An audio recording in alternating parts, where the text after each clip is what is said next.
स्वयंसेवक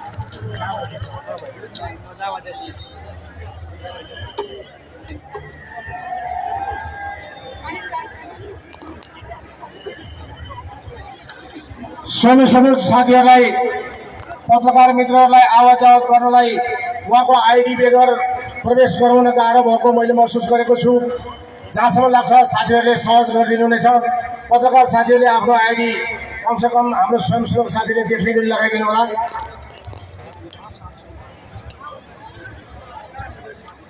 पत्रकार साथीहरूलाई एकदमै सहज ढङ्गले आफ्नो रिपोर्टिङ गर्ने व्यवस्था पनि होस्। स्वयंसेवक साथीहरूलाई मैले अनुरोध गरेँ र उहाँहरूको आवाज जवाबमा पनि कुनै किसिमको अवरोध नहोस्, जसका लागि यहाँहरूले पनि प्रष्ट आफ्नो चाहिँ परिचय खुलाइदिने पनि अनुरोध गरेँ, जहाँ कि त्यही साधारण कुराले तपाईँलाई अमिलो नहोस्। र यो झन्डालाई मैले फोटो बनाएको छु, झन्डा माथि राखिदिनु होला, झन्डा माथि राखिदिनु होला।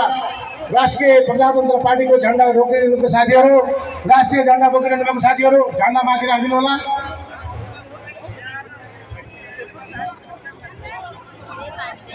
पूर्व साइडबाट म देखिरहेको छु कार्यक्रम स्थल प्रवेश गर्दैछ, ठुलो जुलुस छ। त्यो जुलुस लिएर आउने साथीको मैले परिचय पाइरहेको छैन, म पछि स्वागत गरेको छु। अहिले एकमुष्ट स्वागतको लागि ताली बजाइदिनु अनुरोध गर्दछु। अझै पनि म भन्दैछु, त्यहाँ केही कुर्सीहरू अझै पनि तपाईँलाई पर्खिरहेका छन् साथीहरू। त्यो दायाँ बायाँ रहनुभएका साथी स्वयंसेवक साथीहरू, पछाडि बस्नुभएको स्वयंको साथीहरूले त्यो काम किन गरिरहनु भएको छ मैले बुझिरहेँ। साथीहरू हेर्नुहोस् त, स्वयंसेवक साथीको प्रमुख साथी कहाँ हुनुहुन्छ? खै साथी, स्वयंसेवक साथी त्यो पछाडि कुर्सीमा किन साथीहरू बसिरहनु भएको छैन? किन हो? जरासमत पछाडिबाट आइरहेको जुलुसलाई व्यवस्थापन गर्नुहोस् है साथीहरू, सुन्नुभयो? जरासमत सुन्दैछु भन्नुभएको छ, व्यवस्थापन गर्नु नै हुनेछ। र दायाँ बायाँ रहनुभएका स्वयंसेवक साथीहरूले के बुझ्नु पर्यो भने हामी यहाँ धेरै भयौँ, तर ठिक ठाउँमा काम गर्ने ठाउँमा कम भएको महसुस तपाईँहरूले पनि गर्नुहोस्। यहाँ अगाडि मात्रै धेरै बसेर केही हुनेवाला छैन, पछाडि व्यवस्थापन गर्नु पर्यो। अनि अगाडि आउनुपर्ने साथी बिस्तारै आउनु होला।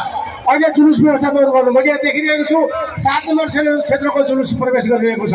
7 नम्बर क्षेत्रको साथीहरू त्यहाँ देखिरहेको छु, उहाँलाई स्वयं यहाँ चाहिँ के स्वागत गरिदिनु हुन म अनुरोध गर्छु। खोइ ताली बजेन साथीहरू।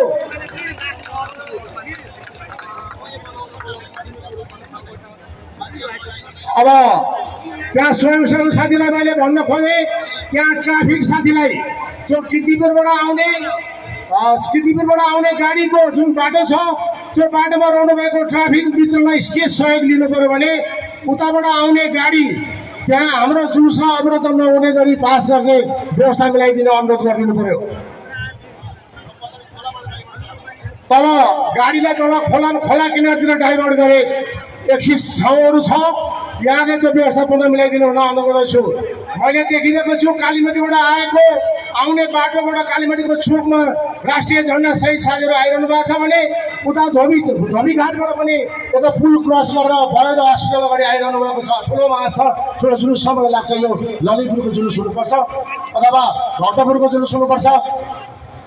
उहाँहरूलाई करताल ध्वनिका साथ हामी स्वागत गर्दछौँ र ठाउँ ठाउँबाट साथीहरू आउने क्रम जारी छ। यहाँहरूलाई मैले फटाफट भनिरहनेछु।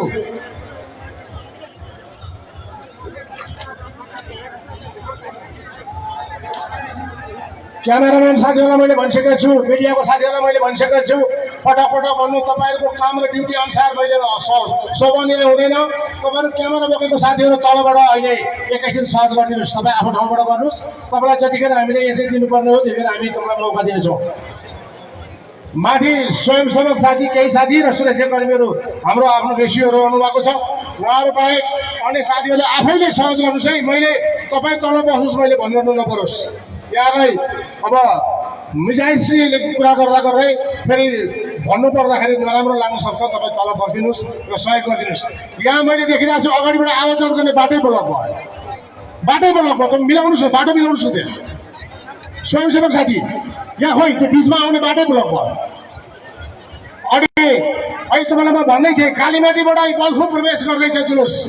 कालीमाटीबाट प्रवेश गर्ने भनेको यो महानगरको नाका र 7 नम्बर क्षेत्र 8 नम्बर क्षेत्रको नाकाबाट प्रवेश गर्ने साथीहरू हुनुहुन्छ उहाँहरूलाई अब यहीँबाट हामी तालीले स्वागत गर्दछौँ र त्यहाँ आइरहेको जुलुसमा सबै कुरा सुझबुझ र बुझेको नेता पनि साथमा हुनुहुन्छ उहाँले त्यो